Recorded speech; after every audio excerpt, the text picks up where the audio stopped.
जगदीश यादव भी आ गया भाई हैं, और ये बहुत मजबूत साथी हैं। आने के बाद एक पूरी हवा चलेगी तो स्पष्ट मजबूती से काम कर। एक बात कह रहा हूँ, जिसका मैं हाथ पकड़ लेता हूँ छोड़ता नहीं हूँ। बीजेपी यूज एंड थ्रो की पार्टी है। उन्होंने जो मेरा फायदा उठाना था वो चुनाव में उठाया, लेकिन ये सरकार सिर्फ जुमलों की सरकार है। इन्होंने कुछ नहीं किया। मुख्यमंत्री जी ने आश्वासन दिया था मुझे कि हम आपको चुनाव लड़ाएंगे, और विधान प्रदेश अध्यक्ष भी वहाँ मौजूद सुभाष बराला। अगर ये झूठ है तो मंदिर में चढ़ जाए। और उनकी बात का कोई महत्व नहीं है। वो जब राव इंद्रजीत सिंह के नहीं हुए तो मेरे कहाँ होंगे। मैंने उनको विधायक बना दिया। इलाके में कोई विकास कार्य नहीं हुए। इस बार तो लोग ये कहते हैं विधायक है ही नहीं, हमारा तो हल्का ही खाली पड़ा है। जो वायदे कर करके सत्ता पर काबिज हुए हैं, कोई भी वायदा पूरा नहीं हो रहा। डिफेंस यूनिवर्सिटी का शिलान्यास हुआ था, वो ये नहीं बना पाए इंद्रजीत सिंह, तो वो अलग बात है। वो बीजेपी में आके नेता जब फील्ड में जाता है तो वो कहेगा मैं चुनाव भी जीतूंगा, टिकट भी मुझे मिलेगी, तो उसको कहना पड़ता, नहीं तो क्या कहेगा जाके। 2014 में लहर थी भारतीय जनता पार्टी की, मोदी लहर थी, जब भी 52,500 वोट लिए मैंने। और यादविंदर सिंह की वोट देखो उस समय कितनी थी, 19,000। जमात जब्त हुई थी इसकी। आज भी मैं कोसली से लड़ूंगा, निश्चित तौर पर कोसली से। मैं तो एक किसान का बेटा हूँ। मैं लड़किन के मुकाबले में रहा हूँ, एक राजशाही और मुख्यमंत्री के बेटे से लड़, उनके बेटे से चुनाव लड़ रहा हूँ। और वो भी फिर ऐसा कि वो सारी पार्टियों में चले जाते हैं, इसलिए मेरी टांग खींचने के लिए चारों तरफ घूम रहे। मुझे ये नहीं पता कि अहिरवाल में क्या यही चुनाव लड़ेंगे एक ही परिवार। यदि राव इंद्रजीत सिंह को कोसली से उतार दिया, कितना टफ आप मुकाबला मानते हैं? मैं उनका स्वागत करूंगा। मेरे लिए तो इससे अच्छा अवसर हो ही नहीं सकता कि वो मेरे मुकाबले में चुनाव लड़े और मैं उनको हरा के दोबारा से विधायक बनूं। नमस्कार, आप देख रहे हैं दैनिक साथी। महज कुछ दिन पहले भारतीय जनता पार्टी छोड़कर पूर्व मुख्यमंत्री भूपेंद्र सिंह हुड्डा के नेतृत्व में कांग्रेस में शामिल हुए कोसली से पूर्व मंत्री जगदीश यादव ने भाजपा सहित रामपुरा हाउस व कोसली से भाजपा विधायक के सवालों पर करारा जवाब दिया है। पूर्व मंत्री जहां रामपुरा हाउस के वारिसों पर जमकर बरसे, वहीं केंद्रीय राज्य मंत्री राव इंद्रजीत सिंह के प्रति कोसली से भाजपा विधायक की निष्ठा पर भी सवाल खड़े कर नई राजनीतिक चर्चा को जन्म दे गए। अब पूर्व मंत्री जगदीश यादव का अगला टारगेट क्या है? इन तमाम सवालों के जवाबों को लेकर हमारे संवाददाता ने पूर्व मंत्री जगदीश यादव से खास बातचीत की। क्या कहेंगे जिस तरह से आपको मतलब बीजेपी छोड़नी पड़ी, क्या मजबूरी थी?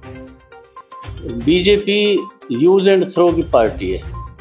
उन्होंने जो मेरा फायदा उठाना था वो चुनाव में उठाया। पार्लियामेंट के चुनाव में उनको जीत दिलाई, असेंबली के चुनाव में उनको जीत दिलाई, और उसके बाद उन्होंने मुझसे कहा कि टिकट कट गई, आप ना चुनाव ना लड़े, हम आपको बहुत सम्मान देंगे। 4 साल बीत गए। मेरा तो सम्मान तो यही होता है हमारा, तो हमारे कार्यकर्ताओं की, हमारी जनता की, हमारे इलाके का विशेष ध्यान दें, उनमें विकास कार्य करवाएं, लोगों की समस्याओं का समाधान करें। लेकिन ये सरकार सिर्फ जुमलों की सरकार है। इन्होंने कुछ नहीं किया। हमने 4 साल इंतजार करने के बाद ये फैसला किया कि हमने लोगों की सेवा करनी है। मैं कोई सत्ता के लिए राजनीति नहीं करता, सत्ता सुख भोगने के लिए राजनीति नहीं करता। मैंने संघर्ष किया है और अपने साथियों के दम पर जब इतना लंबा संघर्ष किया है तो उनकी अपेक्षाएं भी पूरी करना चाहता हूं मैं। इसलिए अब अवसर आया है, ऐसा प्रतीत होता है आने वाले समय में कांग्रेस की सरकार बनने जा रही है, और जब हम कांग्रेस की सरकार में हमारी हिस्सेदारी होगी तो निश्चित तौर पर इलाके का विकास होगा, यहाँ के हमारे साथियों को सम्मान मिलेगा। क्योंकि मैं जब भी सत्ता में था, कुछ समय के लिए आया था, तो मैंने विकास कार्य करवाने में सबसे आगे रखा, पर अपने विधानसभा क्षेत्र को रोजगार में सबसे आगे रखा, सबको सम्मान दिया। ठेकेदारी प्रथा चलती थी, यहाँ कोई किसी से मिल नहीं सकता था, सीधा जाके कोई मिलवाने वाले होते थे।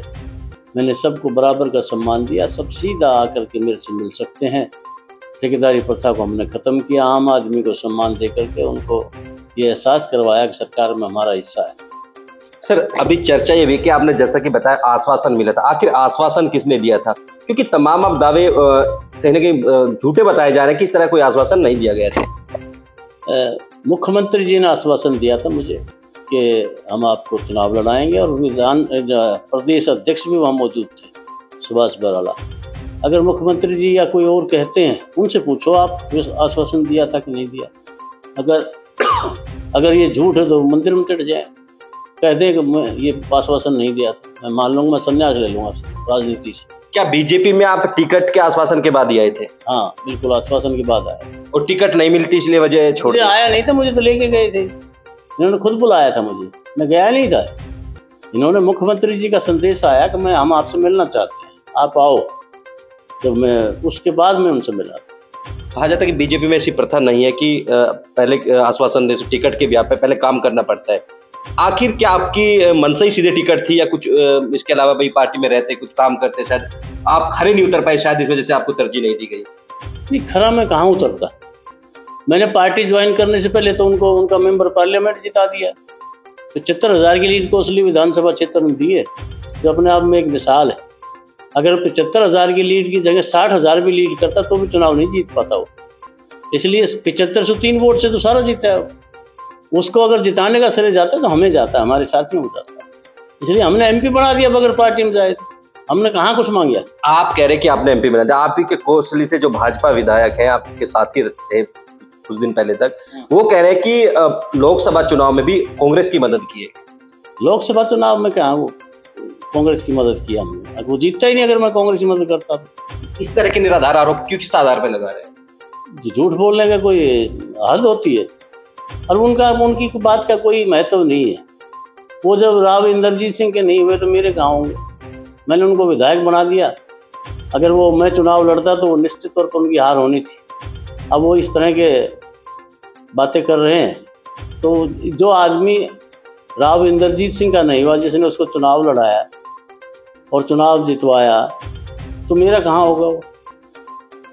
उनका ये भी कहना है कि जब विधानसभा चुनाव थे तो हमारे पास तमाम इस तरह के प्रमाण है कि आपने किसी और की मदद की विधानसभा चुनाव में। ऐसे में ये कहना कि आपने उनको जितवाया, आपने उनकी मदद की, उसमें भी पार्टी विरोधी आपने काम किया था, इसी के चलते भाजपा ने आपको तवज्जो नहीं दी। वो तो मुख्यमंत्री बताएंगे किसने जिताया। मुख्यमंत्री जी ने माना है खुद भी। 2 अगस्त को भी जब हमारी मीटिंग हुई थी, उन्होंने माना है कि हाँ, मेंबर पार्लियामेंट और एमएलए आपकी वजह से जीते हमारे। मुख्यमंत्री ने खुद माना है, ओएसडी की मौजूदगी माना है। जवाहर यादव वहाँ मौजूद थे, उनके सामने भी बात हुई, तो आपकी वजह से जीते। कुछ ही दिन पहले आपको मुख्यमंत्री जी ने बुलाया था, कुल 6 आदमी शामिल थे, उसमें आप भी दिखते, फोटो में दिखाई दे रहे हैं। ऐसा क्या है विश्वास, क्या मुख्यमंत्री ने प्रयास नहीं किए इस तरह के जिस तरह से वो लेकर आए थे? कि उन्होंने रोहतक पार्लियामेंट की एक मीटिंग बुलाई थी, उसमें हर एक असेंबली सेगमेंट के नेताओं को बुलाया था। उसमें मैं गया था, हालांकि मैं जाता नहीं था। उन्होंने मुझे विशेष तौर पर आग्रह किया। उनके ओएसडी ने कहा जी आप जरूर आना, मुख्यमंत्री जी आपसे अलग से बात करना चाहते हैं। मैं गया था, उससे अलग से बात भी हुई थी मेरी। मुख्यमंत्री जी और ओएसडी मौजूद थे, उनसे हमें अलग से बैठ कर बात की थी। उस दिन ये बात आई थी।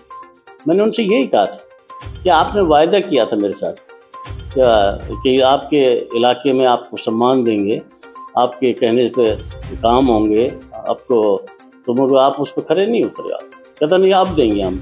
अब आप अभी भी मैं आपको चाहता हूँ, अगला चुनाव आपको ही लड़ाऊंगा। मैंने कहा मैं विश्वास नहीं करता आप। कहीं ना कहीं मुख्यमंत्री जी से अविश्वास की भावना थी, इसके चलते आपने ये डिसीजन लिया कि भाजपा में नहीं रहना। ये यूज एंड थ्रो की पार्टी। एक आपने आरोप पिछले दिनों कोसली विधायक पर भी लगा। आखिर कोसली टिकट का आपका दर्द है या कोसली में विकास कार्यों में पिछड़ने का दर्द है? टिकट का इस समय टिकट का कोई दर्द नहीं है, वो तो समय जा चुका। लेकिन मुझे दुख इस बात का है, दर्द इस इलाके की अवहेलना का है। अब का नहीं है, पिछले 10 साल भारतीय जनता पार्टी की सरकार रही है, भारतीय जनता पार्टी के विधायक रहे हैं, सरकार में उनका हिस्सा रहा है, परंतु इलाके में कोई विकास कार्य नहीं हुए। किसी तरह का पूर्ण तरह अवहेलना देखने को मिली है। इस बार तो लोग ये कहते हैं विधायक है ही नहीं हमारा, तो हल्का ही खाली पड़ा है, तो सुनने वाला ही नहीं है। इतनी बुरी हालत है। आपने जैसा कि बताया कि कहीं ना कहीं क्षेत्र के साथ विकास कार्यों में भेदभाव हुआ, कहीं क्षेत्र का दर्द है। ऐसे वो क्या काम थे जो लगता था कि होने चाहिए थे? जो वर्तमान विधायक है, पिछली बार भी भाजपा के विधायक थे, इस बार भी भाजपा के विधायक, सत्ता है उनकी, बावजूद इसके नहीं करा पाए। सारे अहिरवाल की यही हालत है, जो वायदे कर करके सत्ता पर काबिज हुए हैं, कोई भी वायदा पूरा नहीं हो रहा। आप देखो एम्स को बनाते इनको 10 साल हो गए, आज तक तो शिलान्यास नहीं कर पाए। राव इंद्रजीत सिंह ने कहा था 23 सितंबर को शिलान्यास करेंगे, अधिकारियों ने तैयारी भी कर ली थी, उसके बावजूद नहीं हुआ। और ये तो शिलान्यास पे ही लड़ रहे हैं अभी तो, बनना तो दूर की बात है, बनेगा तो उसमें वर्षों लगेंगे, बहुत बड़ा प्रोजेक्ट है। आज तक तो शिलान्यास नहीं कर पाए 10 साल में। आप कहना चाह रहे हैं भाजपा ने दक्षिण हरियाणा के साथ भेदभाव किया? पूरा भेदभाव ही है। क्या बताओ आप, क्या मिला? चौधरी भूपेंद्र सिंह हुड्डा जब मुख्यमंत्री थे, उन्होंने नीलपुर में यूनिवर्सिटी बनवाई, इंदिरा गांधी यूनिवर्सिटी। उन्होंने मेडिकल कॉलेज बनवाया, हमारे इंजीनियरिंग कॉलेज बनवाया राव वरिंदर सिंह के नाम से, जैनाबाद डहीना। और कॉलेज, कितने कॉलेज बनवाए उन्होंने, लड़कियों के लिए कॉलेज, गवर्नमेंट कॉलेज नहीं धरेवाड़ी में, वो बनवाया। तो इस प्रकार से डिफेंस यूनिवर्सिटी का शिलान्यास हुआ था, वो नहीं बनवा पाए इंद्रजीत सिंह, तो अलग बात है, वो बीजेपी में आके। लेकिन जितने काम उन्होंने एजुकेशनल इंस्टीट्यूशन के ज़्यादातर किए, वो सब उन्होंने किए हैं, हुड्डा साहब के टाइम हुए। आपके प्रतिद्वंदी हैं राव यादवेंद्र जी, कांग्रेस के टिकट पर 2 बार चुनाव में खड़े। उनका कहना है कि जब हम उनसे बात की कि जगदीश को किसी भी कीमत पर कोसली से टिकट नहीं मिलेगी, जबकि आप कह रहे हैं कि कहीं ना कहीं हुड्डा साहब से आपकी बात भी हुई होगी तभी आए होंगे, तो इसको लेकर क्या? देखो ऐसा होता है, ये तो सभी, जब कोई भी नेता जब फील्ड में जाता है तो वो ये कहता है कि मैं चुनाव जीतूंगा, चाहे वो जीतने वाले सारे थोड़ी जीत जाएंगे। वो कहेगा मैं चुनाव भी जीतूंगा, टिकट भी मुझे मिलेगी, तो उसको कहना पड़ता, नहीं तो क्या कहेगा जाकर? वो कहते अगर मुझे टिकट नहीं मिल रही या मैं चुनाव हार गया तो फिर उसकी कौन सुनेगा, उसको कौन वोट देगा? ये तो कहना पड़ता है। क्या कोई आश्वासन मिला हुड्डा साहब से कि टिकट? यादवेंद्र सिंह भी 4 चुनाव लड़ चुके हैं, 2 नहीं लड़े, 4 चुनाव लड़ दिए उन्होंने यहाँ से। और 4 चुनाव में एक पार्षद का भी लड़ दिया उन्होंने। 5 में से वो भी 2 ही बार जीत पाए, 2 चुनाव जीते हैं वो। तो एक चुनाव तो मेरे सामने जीते हैं वो जाटू थाना हल्के से 2005 का। और उस समय क्या था, मेरे खिलाफ सारे इकट्ठे हो गए थे, मेरे मुकाबले में खड़े होने आए थे। राव नरवीर सिंह ने चुनाव लड़ा, रघु यादव ने भी चुनाव लड़ा उस समय, जब मुझे 1459 वोट से मैं हार पाया हूँ इनसे सिर्फ। उसके बाद 2009 का चुनाव आया, मैं इंडिपेंडेंट चुनाव लड़ा था और वो चुनाव में जीत रहा था, लेकिन उसमें राव वरिंदर सिंह का देहांत हो गया चुनाव के दौरान, इसलिए सहानुभूति की वजह से चुनाव जीत गया, मैं वो चुनाव भी हारता ही। तो ऐसी कोई बड़ी बात नहीं है। साहब से कोई आश्वासन मिला है क्या? कोई आश्वासन? जनता का जो समर्थन जिसको मिलता है, चुनाव वही जीतता है। मैं बेशक चुनाव नहीं जीत पाया, लेकिन हर चुनाव में मेरी वोट पिछले चुनाव से बढ़ के आई, कभी घटा नहीं जनाधार, बढ़ता ही गया। जब 2014 में लहर थी भारतीय जनता पार्टी की, मोदी लहर थी, जब भी 52,500 वोट लिए मैंने। और यादवेंद्र सिंह की वोट देखो उस समय कितनी थी, 19,000। जमात जब्त हुई थी इसकी, नेशनल पार्टी से था। ये हालत है इनकी। तो क्या जगदीश यादव अटेली का भी रुख कर सकते हैं यदि कोसली से कोई गड़बड़ रही? क्योंकि कहा जा रहा है कि पिछली बार आपने अटेली की नहीं, मैंने ये गलत कहा है उन्होंने। पिछली बार भी मैंने नहीं मांगी। जब हुड्डा जी बात कर रहे थे, उन्होंने स्पष्ट कहा था कि आपको कोसली से लड़ाएंगे, हम यादवेंद्र सिंह को अटेली भेज सकते हैं। मेरे कभी भी जिक्र नहीं हुआ, झूठ बोलते हैं वो अगर ऐसा कहते हैं। उन्होंने ये बात चली थी जब, लेकिन वो सिरे नहीं चढ़ी, मैं तैयार नहीं हुआ, वो अलग बात है। लेकिन जब जो डिस्कशन हुई थी, जो फाइनल स्टेज पे आई थी, वो ये थी कि आपको हम चुनाव लड़ाएंगे, हम चाहे यादवेंद्र को अटेली से लड़ाएं, मगर मुझे कोई लेना देना, कहीं से लड़ाओ। तो ये बात हुई थी उस समय। मैं अटेली से जब भी मेरी कोई चर्चा नहीं थी। आज भी मैं कोसली से लड़ूंगा, निश्चित तौर पर कोसली से। एक आपने बड़ा दावा किया कि अहिरवाल में भाजपा की उल्टी गिनती शुरू हो गई, किस आधार? जब मेरे जैसा आदमी जो पार्लियामेंट का चुनाव जिता सकता है, विधानसभा के 2 चुनाव जिता सकता है, जब वो कांग्रेस के पक्ष में आ गया तो उसकी उल्टी गिनती तो शुरू हो ही गई है। इसका प्रभाव सारे हल्कों पर पड़ना है, पूरे अहिरवाल पे इसका प्रभाव है। अब देखना, आने वाला समय कांग्रेस का समय होगा। कांग्रेस पार्टी हरियाणा प्रदेश में सरकार बनाने जा रही है, भूपेंद्र सिंह हुड्डा मुख्यमंत्री होंगे और उल्टी गिनती तो शुरू हो ही गई। जहां तक मैं ठीक हूँ, 1996 में शायद आपने पहला चुनाव लड़ा और 8,000 से अधिक वोटों से राव इंद्रजीत सिंह को आपने पराजित किया। आगाज अच्छा था, तमाम चीजें अच्छी रही, लेकिन बीच में इस तरह से गड़बड़ रहने का क्या कारण मानते हैं आप? बीच में नहीं जीत पाए? बीच में मेरे क्या था, मेरे पास ना पार्टी नहीं थी उसमें। पार्टी का मुझे फायदा नहीं मिला कभी भी, क्योंकि मैं जिन पार्टियों से, रीजनल पार्टी थी, क्षेत्रीय पार्टियां थी, उनका यहाँ प्रभाव नहीं था। और मेरी मजबूरी थी चुनाव लड़ना उस पार्टी से, क्योंकि 2 ही पार्टियां थी, कांग्रेस थी और इनेलो थी। इनेलो के साथ बीजेपी मिल करके सरकार बनाती थी, तो इस वजह से मुझे लड़ना पड़ता था। नहीं, उनका जनाधार नहीं था यहाँ। मैं तो अपने इंडिपेंडेंट ही वोट लेता रहा हूँ और वो भी बढ़ के आई है हमेशा, इसलिए ऐसी कोई बात नहीं है। और फिर दूसरी बात क्या है, मैं राज में ना मुझे सत्ता का सुख भोगना थोड़ी था, मुझे लोगों की सेवा करनी है। आप देखिए मैं चुनाव नहीं जीत पाया हूँ, वोट कैसे बढ़ती फिर हर चुनाव में, क्योंकि मैं लोगों की सेवा करता हूँ, उनके बीच रहता हूँ, उनको ये एहसास कराता हूँ उनका साथी हूँ, इसलिए मेरे साथ लोग। अक्सर आपका जो चुनाव था सीधा कहीं राजघराने के सामने आप खड़े रहे, वो भी कहीं एक बड़ा कारण रहा होगा, क्योंकि आप सीधे साधारण किसान परिवार से आते थे। मैं तो एक किसान का बेटा हूँ, मैं लड़किन के मुकाबले में रहा हूँ, एक राजशाही और मुख्यमंत्री के बेटे से लड़ रहा हूँ। मुख्यमंत्री जो रहे हों प्रदेश के, बड़ी हस्ती होती है, उनके बेटे से चुनाव लड़ रहा हूँ, और वो भी फिर ऐसा कि वो सारी पार्टियों में चले जाते हैं मेरे खिलाफ। वो कांग्रेस खुद को बीजेपी में, एक भाई को कांग्रेस में, दूसरे भतीजे को कांग्रेस में दूसरे हल्के से, एक भाई को इनेलो में भेज दिया था। मैं इनेलो में था जब, कभी ये इनेलो से सक्सेस ना हो जाए, इसलिए मेरी टांग खींचने के लिए चारों तरफ घूम रहे। मुझे ये नहीं पता कि अहिरवाल में क्या यही चुनाव लड़ेंगे एक ही परिवार, ये तो 8-10 हल्कों में लड़ ले तो और अच्छा है, क्योंकि फिर और कोई चुनाव लड़ ही ना पाए। ऐसे कितनी दुख की बात है कि राजनीति काबिलियत का से होती है, कोई किसी के घर पैदा होने से थोड़ी होती है। अब ये लग रहे हैं लॉन्च करने के लिए लग रहे हैं, क्या यही परिवार चुनाव लड़ेंगे? क्या इन्होंने एक बार फिर से बेटी के लिए? हाँ, इन्होंने ठेका ले रखा सारे अहिरवाल का। इसलिए आम जनता में से भी कोई सेवा करने वाला आदमी आगे आए, मेरे जैसे लोगों को भी मौका मिलना चाहिए तो सेवा हो। मैं जब 3-3.5 साल में इतने काम कर सकता हूँ, आप याद करो उस समय सन 96 में जब मैं विधायक बन के मंत्री बना, जाटूसाना विधानसभा क्षेत्र में किसी भी गांव में घुसने का रास्ता नहीं था, एक ईंट नहीं लगी थी। इंद्रजीत सिंह मंत्री थे पहले सरकार में, सारे गांवों में अगर गलियां पक्की करवाई तो मैंने करवाई।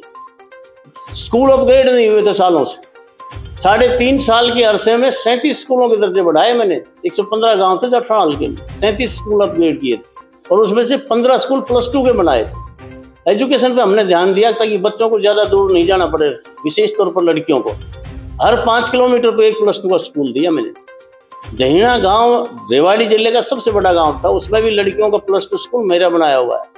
कमाली में कॉलेज था लेकिन स्कूल नहीं था, उसमें +2 स्कूल मैंने बनाया।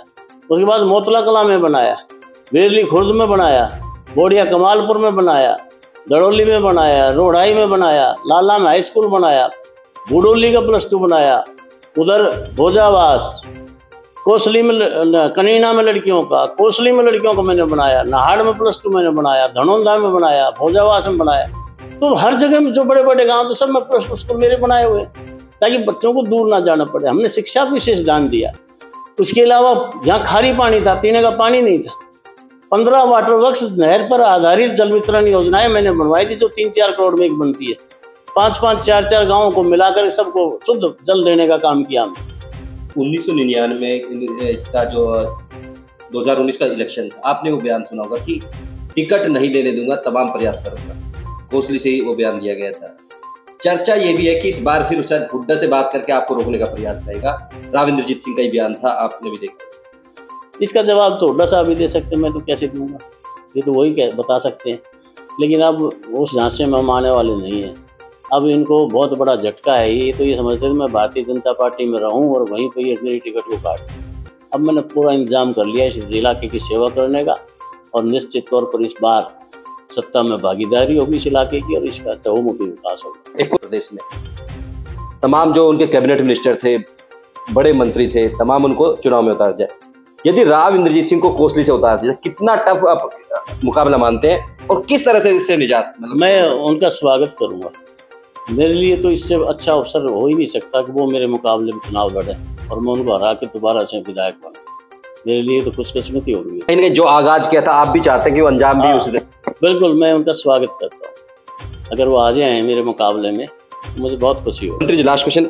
लोगों में एक चर्चा ये है कि कयास भी लगाए जा रहे हैं कि जिस तरह से बीजेपी में आपके साथ हुआ, यानी जिस तरह से आप बता रहे धोखा किया, जिस तरह से जो, यदि कांग्रेस में इस तरह की कुछ चीजें हो गई, क्योंकि नहीं होनी चाहिए, यदि हो जाती तो क्या मंत्री जी चुनाव फिर भी लड़ेंगे? ये तो भविष्य के गर्भ में है, लेकिन ऐसी पार्टी कांग्रेस है नहीं। देखो, कांग्रेस का आप इतिहास देखो, आप हमारे इलाके में भी जितने भी साथी चुनाव लड़ते हैं वो हमेशा परमानेंट, उनको टिकट भी मिलता है, उनको सम्मान भी मिलता है।